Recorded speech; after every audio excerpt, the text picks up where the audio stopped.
ECCLESIASTES Kapitulo 12. Busa hinumdumi ang imong magbubuhat samtang batanon pa ikaw.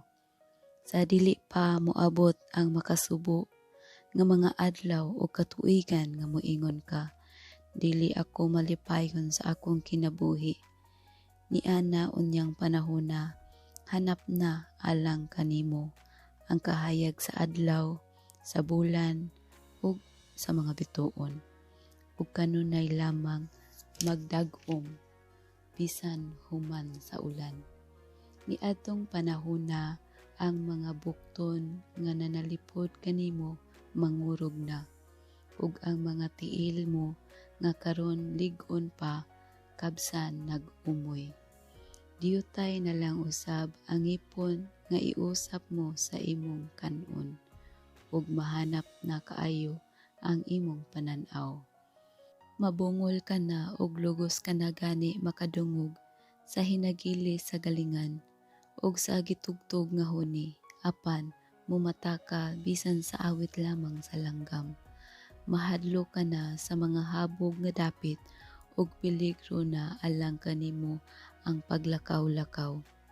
Puti na ang imong buhok, maglisod ka na sa pagsuroy-suroy ug mahanaw ang tanan mong pangandoy. Muuli kita ngadto sa puloy-anan tang dayon ug may magbako unya diha sa kadalanan. Mabugto ang platang kadina, mahulog ug mabuak ang bulawang lamparahan.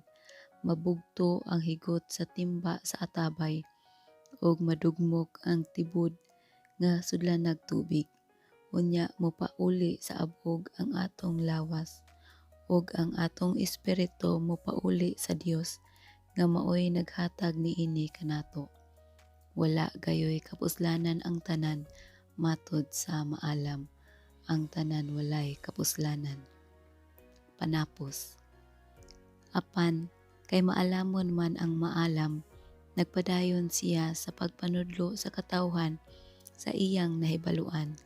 Gitun-an niya ang mga panultihon o gisuta niya kung matuod ba kini. Ang maalam nangitag pulong nga makalipay o tinuod ang iyang gisulat.